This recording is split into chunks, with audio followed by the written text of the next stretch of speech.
Sau khi bắt mạch cho Bắc xong, cụ làng nhận thấy rằng Bắc 10 phần có đến 9 phần xấu, chỉ còn 1 phần tốt. Nên cụ làng tức tốc đi vào sâu trong dãy núi Hồng để hái thuốc và có mang về được một thứ củ sừng lạ gì đó, đốt cháy lên, tán nhuyễn, hòa với cháo loãng mời Bắc uống.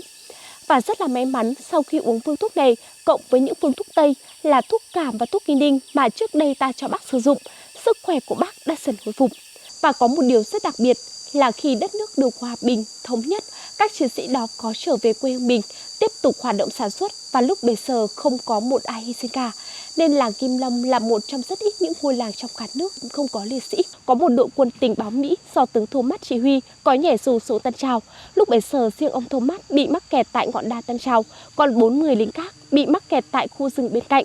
Nhìn từ ngọn đa xuống, ông có thấy đồng chí Đàm Quang Trung cùng với một số các đồng chí cán bộ của ta.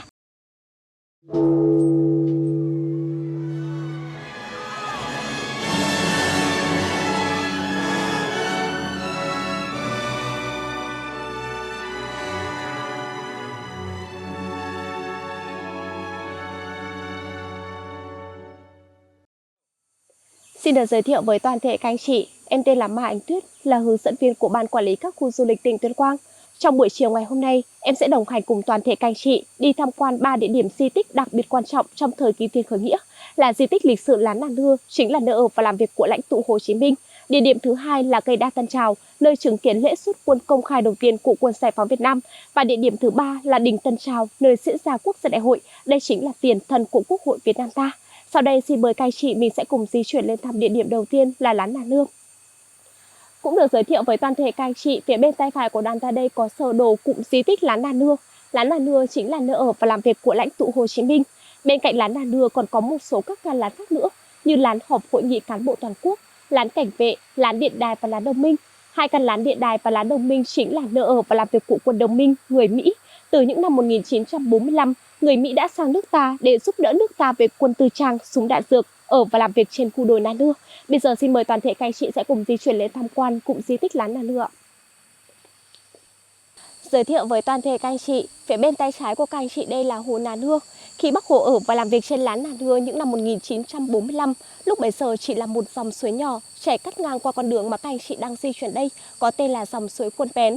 Sau này đến năm 1961, khi Bác Hồ có cơ hội quay trở lại Tân Trào một lần nữa, Bác mới gợi ý cho bà con nhân dân nơi đây nên đắp dòng suối đó lại thành hồ để dự trữ nước tưới tiêu cho khu vực đồng làng phía bên dưới. Và đến năm 1970, tỉnh Tuyên Quang mới đắp hồ như bây giờ, lấy tên gọi là Nà Nưa. Nà Nưa trong tiếng Tày có nghĩa là ruộng bên trên. Còn các phương tiện mà các anh chị đang quan sát thấy trên mặt hồ đây gọi là bè mảng. Khi Bác Hồ ở và làm việc tại đây, Bác cũng thường hay sử dụng phương tiện này để vượt qua sông. Hiện tại có kết hợp với làn điệu hát then của dân tộc Tày, trở thành một sản phẩm du lịch của tỉnh Tuyên Quang, chính là trải nghiệm bơi mảng nhát then ở trên hồ. Sau đây thì em xin kính mời toàn thể các anh chị sẽ cùng di chuyển qua 79 bậc thang đá để lên thăm Lán Nà Nưa. Đây cũng là tượng trưng cho 79 mùa xuân của Bác. Xin kính mời toàn thể các anh chị. Phía bên tay trái của các anh chị đây có bia đá ghi lại những mốc son lịch sử được diễn ra tại Lán Nà Nưa. Các anh chị có thể quan sát thấy bia đá này có hình dáng giống như là một gốc cây cổ thụ để hướng về cội nguồn của dân tộc Việt Nam ta. Mời các anh chị sẽ cùng di chuyển lên khu vực bên trên ạ. Các anh chị mình có thể quan sát thấy phía bên tay phải của các anh chị đây là lán cảnh vệ, nơi ở và làm việc của 8 đồng chí cảnh vệ đảm bảo an toàn cho Bác cũng như khu vực đồi Nà Nưa. Đây chính là tiền thân của Bộ Tư lệnh Cảnh vệ ngày nay.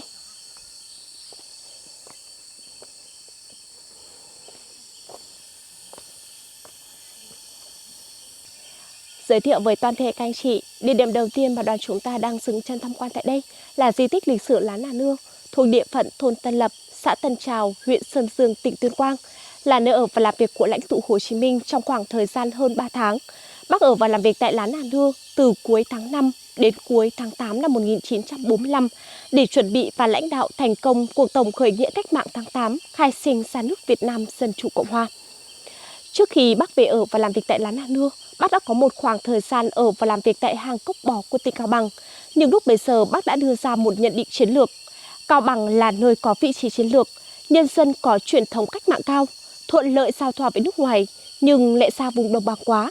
Nhận thấy vùng Tân Trào của tỉnh Tuyên Quang đáp ứng được đầy đủ các yếu tố về mặt phong thủy lẫn chiến lược quân sự, là vùng đất tiến có thể đánh, lùi có thể giữ, lại có núi chắn sông ngăn hiểm trở, nên ngày 4 tháng 5 năm 1945, Bác Hồ đã quyết định hành trình đi bộ từ Cốc Bó, Cao Bằng về Tân Trào của tỉnh Tuyên Quang. Trải qua 18 ngày đêm, vượt qua bao khó khăn vất vả, đến ngày 21 tháng 5 năm 1945, Bác đã có mặt tại Tân Trào và địa điểm đầu tiên vinh dự được đón tiếp Bác là ở Đình Hồng Thái, cách vị trí lán là nơi đây khoảng tầm 4 cây số. Sau khi nghỉ trưa tại Đình Hồng Thái xong, Bác có được các đồng chí cán bộ sở tại có sắp xếp cho vượt dòng sông Phó Đáy để vào làng Kim Long, đây là làng Tân Lập, ở và làm việc tại nhà của cụ Nguyễn Tiến Sự, là chủ nhiệm Việt Minh của làng Kim Long lúc bấy giờ. Trong khoảng thời gian Bác ở và làm việc tại đây, để đảm bảo an toàn cho Bác, các đồng chí cán bộ chỉ giới thiệu Bác là một người cán bộ thượng cấp. Hàng ngày Bác thường hay mặc bộ quần áo tràm rất giản dị, nên bà con nhân dân ở đây không ai biết Bác là Bác Hồ cả, mà chỉ gọi Bác với tên gọi thân thương là ông Kè Cách Mạng hay ông Kè Tân Trào. Ở và làm việc dưới làng khoảng độ 1 tuần, để đảm bảo an toàn bí mật, Bác có đề nghị với các đồng chí cán bộ địa phương đưa Bác đi lựa chọn địa điểm để dựng một căn lán nhỏ. Và sau khi lựa chọn rất nhiều vị trí, đến vị trí hiện tại đây, Bác đã quyết định cho dựng lán, bởi vì lúc bấy giờ vị trí này đã đáp ứng được tất cả các yêu cầu mà Bác đề ra, là gần nước, gần dân, xa đường quốc lộ, thuận đường tiến và tiện đường thoái. Thưa với toàn thể các anh chị, đến thăm lán Nà Nưa ngày hôm nay, các anh chị mình có thể quan sát thấy lán Nà Nưa là một căn lán nhỏ được dựng theo kiểu nhà sàn truyền thống của người đồng bào dân tộc nơi đây. Mặc dù căn lán rất là đơn sơ và giản dị, nhưng cũng được Bác chia làm 2 gian. Gian phía bên ngoài này là nơi Bác làm việc và tiếp khách, còn gian phía bên trong đây là nơi Bác nghỉ ngơi. Phía trước cửa lán các anh chị có thể quan sát thấy có 2 chiếc ống bương, đây chính là dụng cụ đựng nước sinh hoạt hàng ngày của Bác. Khi Bác ở và làm việc tại đây, đồ dùng của Bác cũng rất là đơn sơ và giản dị, chỉ có một chiếc bàn làm việc bằng nứa, một chiếc máy đánh chữ quen thuộc và có một chiếc chăn sủi đã cũ. Hàng ngày vào mỗi buổi chiều khi tối trời, Bác sẽ thường hay mang chiếc máy đánh chữ cũ của mình ra làm việc tại phiến đá tự nhiên trước cửa lán đây. Từ đó các văn bản, chủ trương, chính sách, kế hoạch chuẩn bị cho cuộc tổng khởi nghĩa cũng được khởi thảo và ban hành tại đây. Và thưa với toàn thể các anh chị, nói về quãng thời gian Bác Hồ kính yêu của chúng ta ở và làm việc tại lán Nà Nưa, điều kiện sống và làm việc của người lúc bấy giờ hết sức khó khăn và gian khổ. Bởi vì khi đó vào năm 1945, đất nước ta đang chìm trong nạn đói, nên cuộc sống của bà con nhân dân ở đây cũng vô cùng cực khổ. Để đồng cam cộng khổ cùng bà con, hàng ngày bà con ăn gì, Bác sẽ ăn thứ đấy, nên những bữa cơm thường ngày của Bác đều rất là đạm bạc. Thường thì chỉ có măng rừng luộc lên chấm với muối và nước chè xanh đun lên để chan với cơm trắng. Mà khi Bác ở và làm việc tại lán Nà Nưa lại từ tháng 5 đến tháng 8 là vào mùa mưa của miền Bắc, khu rừng này toàn bộ lại là rừng sậm, rừng nguyên sinh nên rất ẩm ướt, nhiều sắt và muỗi. Cộng với hoàn cảnh sống vô cùng khó khăn như vậy, sức khỏe của Bác đã dần bị suy yếu. Đến cuối tháng 7 năm 1945, khi tình hình trong nước và tình hình thế giới có những chuyển biến có lợi cho ta, Bác đã bị ốm rất nặng, tưởng chừng như không thể qua khỏi được. Lúc bấy giờ trong các đồng chí cán bộ trung ương, có đồng chí Võ Nguyên Giáp là người kề cận nhất với Bác, nhưng đồng chí Võ Nguyên Giáp lại không ở và làm việc cùng Bác tại lán Nà Nưa, mà đồng chí có ở nhờ dưới làng Kim Long cùng với nhân dân địa phương. Đồng chí Võ Nguyên Giáp có nhiệm vụ kịp thời nắm bắt tình hình trong và ngoài nước, để vào mỗi buổi chiều sẽ lên lán Nà Nưa báo cáo công việc lại với Bác và hỏi thăm tình hình sức khỏe của Bác. Và trong hồi ký của đồng chí Võ Nguyên Giáp có xúc động kể lại rằng, vào một buổi chiều cuối tháng 7 năm 1945, khi đồng chí Võ Nguyên Giáp lên lán Nà Nưa để báo cáo công việc lại với Bác, đồng chí nhìn từ xa, không thấy Bác làm việc ở gian ngoài như bình thường nữa. Lúc bấy giờ, đồng chí Võ Nguyên Giáp có nhìn vào gian phía bên trong, thì thấy Bác đang ngồi tựa lưng vào vách lán phía bên trong, quần áo ướt đẫm mồ hôi, còn toàn thân Bác đang run lên vì cơn sốt. Hình ảnh đó, đồng chí Võ Nguyên Giáp có kể lại rằng chưa bao giờ từng thấy ở Bác cả. Rất lo lắng cho Bác, nên đồng chí Võ Nguyên Giáp có xin Bác cho ở lại cùng một đêm. Và cũng chính đêm ngày hôm đó, đồng chí Võ Nguyên Giáp đã phải chứng kiến rất nhiều lần Bác lên cơn sốt rét.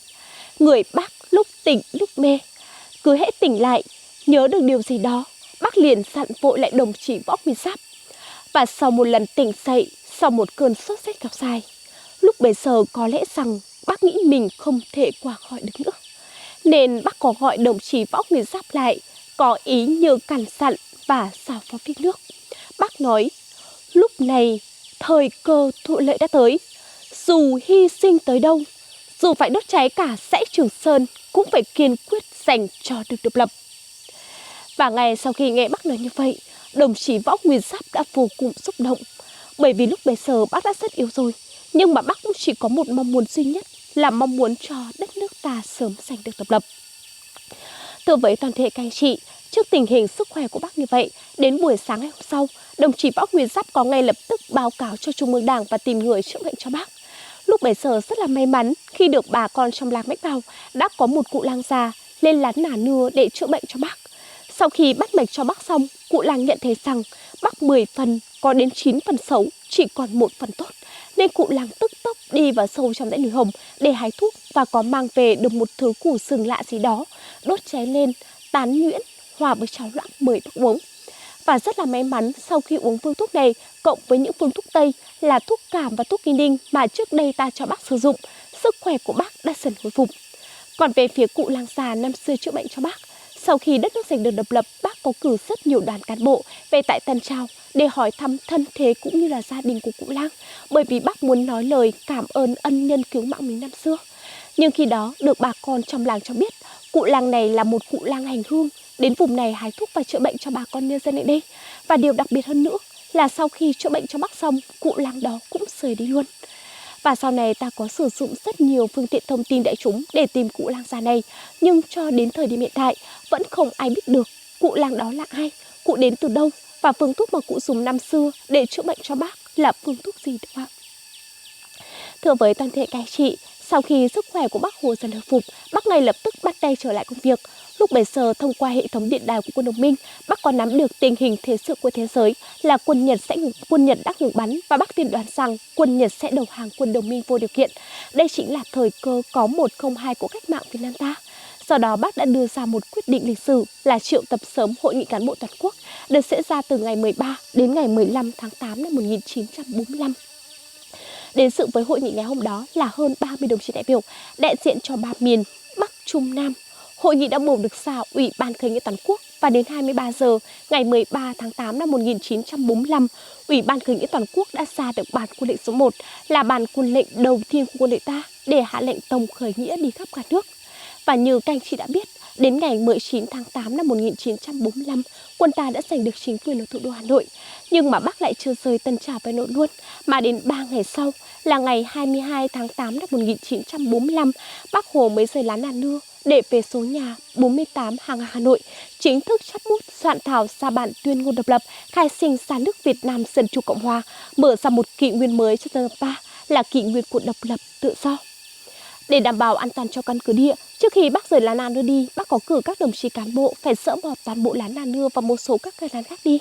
Sau này đến năm 1972, khi đồng chí Võ Nguyên Giáp có cơ hội quay trở lại Tân Trào một lần nữa, đồng chí mới tìm lại vị trí lán nà nưa để phục dựng dựa vào phiến đá tự nhiên ở trước cửa lán đen.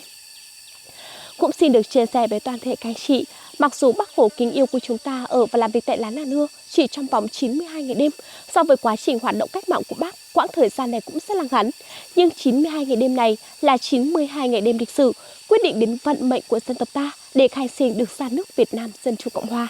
Nên ngoài tên gọi là lán nà nưa ra, bà con nhân dân nơi đây cũng như bà con nhân dân trong cả nước có yêu quý gọi căn lán đơn sơ và xa xỉ này với tên gọi vô cùng gần gũi và thân thương là Phủ Chủ tịch bằng tre nứa giữa núi rừng Việt Bắc.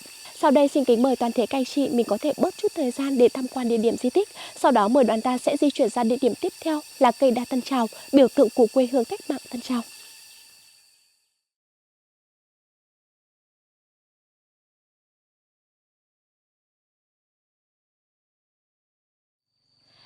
Thưa với toàn thể các anh chị, trong bài thơ Việt Bắc của nhà thơ Tố Hữu có viết: mình về mình có nhớ ta, mái đình hồng thái cây đa Tân Trào.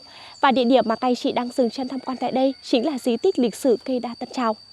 Cây đa Tân Trào trước đây là cây đa đôi, bà con trong vùng thường hay gọi là cây đa ông và cây đa bà. Bên dưới này gọi là cây đa ông, nhưng vào năm 1993, vào một trận bão lớn, cây đa ông đã bị suy thoái và được trồng mới các cây đa con trên chính vị trí cây đa ông đó. Còn cây đa bà ở phía bên trên đây. Theo như các nhà khoa học có nghiên cứu, Tuổi thọ trung bình của giống đa trắng rơi vào khoảng từ 300 đến 400 năm tuổi và cây đa Tân Trào đã có tuổi thọ tương đương như vậy. Nên là đến năm 2008, cây đa bà cũng có những biểu hiện bị suy thoái và chỉ còn một cành duy nhất còn sống. Đứng trước tình hình đó, ban quản lý có phối hợp với một số các đơn vị có sử dụng phương pháp tạo sẹo như rễ vào cành còn sống duy nhất đó và có tạo thành công được các chùm rễ con buông xuống làm đất, hút chất dinh dưỡng để nuôi thân cây, và sau này có tách cây đa con đó thành một cây đa độc lập và có thể gọi cây đa con đó là hậu duệ duy nhất của cây đa Tân Trào, chính là cây đa nhỏ ở một đất cao trên này là được tách từ cành đa Tân Trào ra. Còn hiện tại về thân cây đa bà đã được bọc một lớp nhựa composite ở bên ngoài để giữ nguyên hình dáng cho du khách đến tham quan. Các anh chị mình cũng có thể quan sát thấy xung quanh cây đa bà có được trồng mới thêm 6 cây đa con nữa. Đây chính là tượng trưng cho gần 6 năm Bác Hồ ở và làm việc tại tỉnh Tuyên Quang. Rất là nhiều đoàn du khách đến đây hay nhầm lẫn rằng cây đa Tân Trào là nơi thành lập đội Việt Nam tuyên truyền giải phóng quân, là tiền thân của Quân đội Nhân dân Việt Nam ngày nay. Tuy nhiên, đội Việt Nam tuyên truyền giải phóng quân được thành lập tại khu rừng Trần Hưng Đạo của tỉnh Cao Bằng. Còn cây đa Tân Trào là nơi chứng kiến lễ xuất quân công khai đầu tiên của quân giải phóng Việt Nam. Vào chiều ngày 16 tháng 8 năm 1945, tại cây đa Tân Trào, đồng chí Võ Nguyên Giáp có thay mặt Ủy ban Khởi nghĩa toàn quốc đọc bản quân lệnh số 1 là bản quân lệnh đầu tiên của quân đội ta để hạ lệnh tổng khởi nghĩa đi khắp cả nước. Và ngay sau khi buổi lễ xuất quân kết thúc, đoàn quân có sầm sập tiến sang hướng Thái Nguyên để giải phóng tỉnh Thái Nguyên, sau đó tiến xuống Hà Nội, giải phóng thủ đô Hà Nội. Kể từ giờ phút đó, cây đa Tân Trào đã trở thành một trong những biểu tượng của cuộc cách mạng tháng 8 và trở thành niềm tự hào của nhân dân các dân tộc tỉnh Tuyên Quang. Vừa rồi trên lán Na Nưa em có giới thiệu với toàn thể các anh chị, ngoài căn lán Na Nưa của Bác ra còn có căn lán Điện Đài và lán Đồng Minh, chính là nơi ở và làm việc của quân Đồng Minh.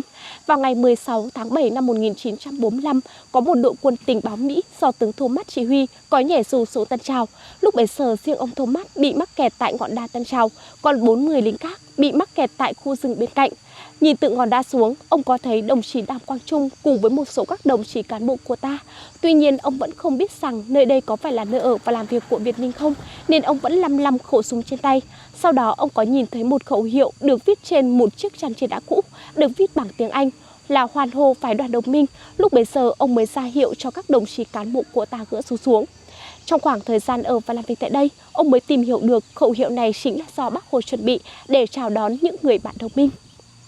Thưa với toàn thể các anh chị, sau sự kiện ngày 16 tháng 7 năm 1945, trên cánh đồng của Tân Trào xuất hiện rất nhiều máy bay của quân Đồng Minh để cung cấp cho ta các loại vũ khí, thuốc men, đạn dược.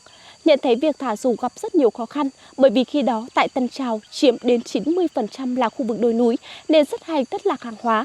Đứng trước tình hình đó, Bác Hồ đã quyết định cho xây dựng sân bay tại cánh đồng Lũng Cò, xã Minh Thanh, huyện Sơn Dương, tỉnh Tuyên Quang. Đây là một cánh đồng rất bằng phẳng nhưng chỉ cách xã Tân Trào khoảng tầm 5 cây số. Dự kiến việc xây dựng sân bay hết 7 ngày, tuy nhiên được sự giúp đỡ của những người bạn Đồng Minh cũng như nhân dân xã Minh Thanh và các xã lân cận, chỉ trong vòng 2 ngày, việc san lấp mặt bằng đã được hoàn thành. Và kể từ khi sân bay Lũng Cò được hoàn thành, ta đã nhận được 23 chuyến hàng viện trợ của quân Đồng Minh. Và có một điều rất đặc biệt là trong một chuyến hàng viện trợ của quân Đồng Minh đã có một bản tuyên ngôn độc lập của Hoa Kỳ. Bác Hồ đã dựa vào bản tuyên ngôn độc lập của Hoa Kỳ để viết nên bản tuyên ngôn độc lập của Việt Nam. Và dường như mọi ý tưởng về bản tuyên ngôn độc lập của Việt Nam được hình thành trong chính quãng thời gian Bác Hồ ở và làm việc trên lán Na Nưa mà vừa nãy các anh chị vừa mới tham quan đấy ạ. Còn vị trí sân bay Lũng Cò cách vị trí các anh chị đang dừng chân tham quan tại đây khoảng tầm 5 cây số. Đây là sân bay quốc tế cách mạng đầu tiên được làm nên bằng chính khối óc và sức lực của con người Việt Nam. Nếu mà có thời gian, mời các anh chị mình có thể di chuyển đi tham quan địa điểm này. Cũng xin được giới thiệu với toàn thể các anh chị, phía sau cây đa Tân Trào các anh chị có thể quan sát thấy có một ngôi làng nhỏ. Ngôi làng này trước đây có tên gọi là làng Kim Long, tức là Sông Vàng. Sau đó khi phong trào cách mạng phát triển mạnh mẽ, làng được đổi tên thành làng Tân Lập, là một nền độc lập mới. Trong làng có 2 ngôi nhà được công nhận là di tích lịch sử cấp tỉnh. Ngôi nhà đầu tiên là ngôi nhà của cụ Hoàng Trung Dân phía sau cây đa Tân Trào, chính là nơi đồng chí Võ Nguyên Giáp đã ở và làm việc từ cuối tháng 5 đến chiều ngày 16 tháng 8 năm 1945. Đi sâu vào phía trong làng trong này khoảng độ 200 m nữa là ngôi nhà của cụ Nguyễn Tiến Sự, là nơi ở và làm việc của Bác Hồ trong khoảng thời gian đầu Bác về Tân Trào trước khi Bác lên lán Na Nưa. Ở thời kỳ tiền khởi nghĩa, trong làng chỉ có 23 hộ gia đình là người Tày sinh sống, nhưng các hộ gia đình này đều phục vụ cho cách mạng. Nhà được đặt cơ quan in ấn, nhà được đặt cơ quan điện đài, còn nhà để cho quân giải phóng đóng quân. Và sau này khi đến thời kỳ kháng chiến chống thực dân Pháp xâm lược, ngôi làng này cũng là nơi ở và làm việc của rất nhiều cơ quan ban ngành như Ban Tổ chức Trung ương, Ban Văn Sự Địa, nhà xuất bản Sự Thật, trạm y tế Trung ương. Hiện tại, trong làng được công nhận là làng văn hóa du lịch Tân Lập. Bà con trong làng có kinh doanh dịch vụ du lịch như ngủ nhà sàn và trải nghiệm những nét văn hóa của người Tày tại đây. Nếu mà có thời gian, mời các anh chị sẽ cùng trải nghiệm tại ngôi làng này. Sau đây, mời các anh chị mình sẽ chụp một tấm hình lưu niệm ở cây đa Tân Trào. Sau đó, mời đoàn ta sẽ di chuyển ra địa điểm tiếp theo là đình Tân Trào, nơi diễn ra Quốc dân đại hội. Đây chính là tiền thân của Quốc hội Việt Nam ta.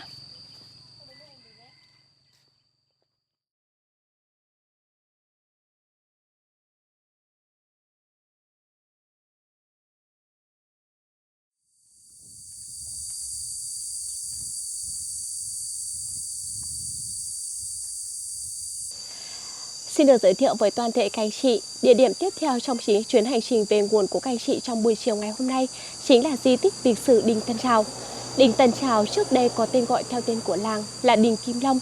Đình được khởi công xây dựng vào năm 1853, năm thứ 6 của triều vua Tự Đức. Lần trùng tu đình lớn nhất được diễn ra vào năm 1923. Đình được dựng lên nhằm đáp ứng nhu cầu tín ngưỡng, là nơi giao lưu hội họp văn hóa của bà con trong làng. Đình có thờ thành hoàng làng và các vị nhân thần, có đại diện cho các vị thần sông, thần núi. Về phần kiến trúc của đình, các anh chị có thể quan sát thấy, nhìn tổng thể, đình Tân Trào có dáng dấp là một ngôi nhà sàn của người dân miền núi. Xung quanh được để trống, phần mái được lợp bằng lá cọ, còn phần thờ cúng chính của đình được đặt chính giữa áp sát mái. Phía bên trong được gọi là vọng cung, nơi để đổ tế khí của dân làng, còn phía bên ngoài là thượng cung, nơi để đổ thờ cúng. Hàng năm tại đình Tân Trào được diễn ra 3 ngày lễ lớn trong năm. Ngày lễ lớn nhất diễn ra vào ngày mùng 4 tháng Giêng âm lịch, gọi là ngày lễ cầu mùa. Và ngày lễ này, phần lễ sẽ được tổ chức tại đình Tân Trào. Sau đó, bà con sẽ hạ chiếc kiệu đỏ phía bên trên đây để rước thành hoàng làng và các vị thần lên khu vực quảng trường sau đình, tổ chức một số các trò chơi như tung còn, đẩy gậy và hát then. Ngoài các ngày lễ lớn trong năm, đình còn là nơi cầu cúng khi gia đình có người ốm đau, cầu bình an may mắn cho dân làng. Cũng xin được chia sẻ với toàn thể các anh chị, đình Tân Trào được các cụ già trong làng có kể lại rằng đây là một ngôi đình rất linh thiêng, bởi vì là trong 3 cuộc chiến tranh chống Pháp, chống Mỹ và sau này là chiến tranh biên giới, tại đây có hơn 200 chiến sĩ là người đồng bào dân tộc thiểu số đi thực hiện nghĩa vụ quân sự. Trước khi đi, các chiến sĩ đó có gia đình để thắp hương cầu bình an và may mắn. Và có một điều rất đặc biệt là khi đất nước được hòa bình, thống nhất, các chiến sĩ đó có trở về quê hương mình, tiếp tục hoạt động sản xuất và lúc bấy giờ không có một ai hy sinh cả. Nên làng Kim Long là một trong rất ít những ngôi làng trong cả nước không có liệt sĩ.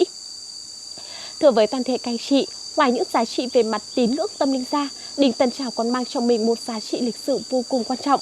Vào ngày 16-17 tháng 8 năm 1945, Bác Hồ và Trung ương Đảng đã quyết định mượn ngôi đình làng này của bà con nhân dân để tổ chức Quốc dân đại hội. Triệu tập được về Quốc dân đại hội ngày hôm đó là hơn 60 đồng chí đại biểu, đại diện cho 3 miền Bắc, Trung, Nam, các ngành, các giới, các đảng phái chính trị và một số kiều bào nước ngoài. Đình hôm đó xung quanh được căng vải đỏ, gian chính giữa đây được triển lãm một số các tranh ảnh, sách báo như báo Việt Nam mới, cờ giải phóng và một số vũ khí ta thu được của địch. Trái phía tây bên này là nơi dành cho các vị đại biểu nghỉ ngơi, còn trái phía đông bên này là nơi họp Quốc dân đại hội. Lúc bấy giờ sẵn sàn đình, nhưng các đồng chí đến dự Quốc dân đại hội lại không ngồi trệt trên sàn đình để dự họp, mà ngồi trên những dãy ghế được ghép lại từ những thanh tre mai với nhau. Chính giữa phía bên trên đây là bàn chủ tịch và lá cờ đỏ sao vàng. Chủ trì Quốc dân đại hội lúc bấy giờ giao cho đồng chí Trường Chinh, còn Bác Hồ của chúng ta được vinh dự bầu vào đoàn chủ tịch với tên gọi kính yêu là Hồ Chí Minh. Và tên gọi Hồ Chí Minh của Bác cũng lần đầu tiên được công khai rộng rãi trong nước và trên thế giới, cũng chính từ Quốc dân đại hội ở đình Tân Trào đây. Thưa với toàn thể các anh chị, với không khí sôi nổi và khẩn trương, chỉ trong 2 ngày họp, Quốc dân đại hội đã nhất trí tán thành lệnh tổng khởi nghĩa của Đảng, thông qua được 10 chính sách lớn của mặt trận Việt Minh. Đây là tiền đề cơ sở về mặt pháp lý để xây dựng bản hiến pháp đầu tiên của đất nước ta, là bản hiến pháp năm 1946. Đặc biệt hơn nữa, có bầu được xào Ủy ban Dân tộc Giải phóng, tức chính phủ lâm thời của nước Việt Nam Dân chủ Cộng hòa, gồm có 15 đồng chí, do đồng chí Hồ Chí Minh làm chủ tịch nước, đồng chí Trần Huy Liệu là phó chủ tịch nước và 13 ủy viên. Một trong những thành tựu quan trọng của Quốc dân đại hội có quy định được quốc kỳ, quốc ca của đất nước ta. Quốc kỳ lấy ngôi sao vàng 5 cánh trên nền cờ đỏ làm lá cờ chung trong cả nước, còn quốc ca là bài hát tiến quân ta của cố nhạc sĩ Văn Cao mà cho đến thời điểm hiện tại đất nước ta vẫn còn đang sử dụng. Thưa với toàn thể các anh chị, đang trong lúc họp Quốc dân đại hội có một đoàn đại biểu có đại diện cho nhân dân xã Tân Trào đến chào mừng đại hội. Đoàn đại biểu có một cụ già, một em nhỏ, áo quần không được lành lặn, một chị phụ nữ áo tràm gọn gàng. Trên tay cụ già và chị phụ nữ có cầm cái giỏ, có mấy con gà, nải chuối, con lợn. Chị phụ nữ nói rằng nhân dân Tân Trào, xã nghèo không có gì, chỉ có mấy con gà, nải chuối, con lợn giống, mừng Ủy ban Dân tộc Giải phóng mới được bầu. Xin chúc Ủy ban lãnh đạo nhân dân giải phóng cả nước. Lúc bấy giờ Bác Hồ có cử đồng chí Trần Huy Liệu ra cảm ơn đoàn đại biểu. Sau đó Bác có ngồi tựa lưng vào quân đình và nói: chúng ta trong Ủy ban Dân tộc Giải phóng và các đồng chí cách mạng hãy nhớ lấy lời thề. Hãy xem em bé này cùng lứa tuổi của các cháu ở các nước khác đã được đi học, được đùa chơi. Tuổi học, tuổi chơi của các cháu không phải lo đến cơm ăn, áo mặc. Nhưng các đồng chí có biết cháu bé 9 tuổi này trong làng phải làm những gì không? Cháu phải chăn trâu, chặt củi, cõng nước, áo không có để mặc, để hở bụng xem sao. Vậy chúng ta làm cách mạng là để làm gì? Là để giải phóng dân tộc, làm cho nhân dân được ấm no, hạnh phúc, làm cho con em của chúng ta như cháu bé này được ăn no, mặc ấm và đi học. Nhiệm vụ của Ủy ban Dân tộc Giải phóng là thế thôi. Lời của Bác rất là ngắn gọn nhưng lại vô cùng xúc động, khiến ai có mặt trong ngày hôm đó có người rơm rớm nước mắt. Và thưa với toàn thể các anh chị, đến buổi sáng ngày 17 tháng 8 năm 1945, sau khi họp Quốc gia đại hội xong, Ủy ban Dân tộc Giải phóng có ra mắt Quốc gia đại hội và đọc lời tuyên thệ tại phiến đá trước cửa đình đêm. Hôm đó trời Tân Trào mưa rất là to, sân đình trơn và lầy lội. Các đồng chí đại biểu cứ ngỡ rằng Bác Hồ sẽ phải lựa chọn vị trí đứng hẳn lên trên mặt phiến đá để đọc lời tuyên thệ, sao cho uy nghiêm và trang trọng nhất. Nhưng Bác lại không làm như vậy, bởi vì Bác đến đây, Bác đã tìm hiểu được bà con nhân dân ở đây coi phiến đá này làm mâm thờ, mâm thiêng của đình. Và những ngày lễ Tết quan trọng, bà con sẽ hay mang đồ ra đây để cúng tế trời đất, sau đó mới di chuyển vào trong đình thắp hương. Nên Bác rất tôn trọng tín ngưỡng đó, Bác chỉ đứng cạnh phiến đá để đọc lời tuyên thệ thôi. Lời tuyên thệ của Bác ngày hôm đó tuy rất ngắn gọn nhưng đã thể hiện được khí thế của dân tộc ta. Và lời tuyên thệ của Bác ngày hôm đó đã trở thành hiện thực bằng sự thắng lợi của cuộc tổng khởi nghĩa cách mạng tháng 8 thành công, khai sinh ra nước Việt Nam Dân chủ Cộng hòa. Thưa với toàn thể các anh chị, với những giá trị lịch sử vô cùng quan trọng như vậy, Quốc gia đại hội được diễn ra trong 2 ngày 16-17 tháng 8 năm 1945, được ví như là hội nghị diên hồng lần thứ 2 trong lịch sử. Còn đình Tân Trào được các nhà lịch sử đánh giá đây chính là tiền thân của tòa nhà Quốc hội Ba Đình ngày nay. Cũng xin được chia sẻ với toàn thể các anh chị, Bác Hồ và Trung ương Đảng có ở và làm việc tại tỉnh Tuyên Quang cả trong 2 thời kỳ, là thời kỳ tiền khởi nghĩa và sau này là đến những năm kháng chiến chống thực dân Pháp xâm lược. Tổng thời gian Bác ở và làm việc tại tỉnh Tuyên Quang là 5 năm, 11 tháng, 25 ngày, tức là còn thiếu có 5 ngày nữa là tròn 6 năm. Ở thời kỳ kháng chiến chống thực dân Pháp xâm lược, có tất cả 65 cơ quan trung ương, 13 trên 14 bộ ở và làm việc tại tỉnh Tuyên Quang. Đến các điểm di tích tại đây rất nhiều. Vừa rồi thì em cũng có chia sẻ với các anh chị, hiện tại khu di tích quốc gia đặc biệt Tân Trào có quản lý 177 điểm di tích lớn nhỏ. Tuy nhiên trong buổi chiều ngày hôm nay, em đã đồng hành cùng toàn thể các anh chị đi tham quan được 3 điểm di tích đặc biệt quan trọng trong thời kỳ tiền khởi nghĩa.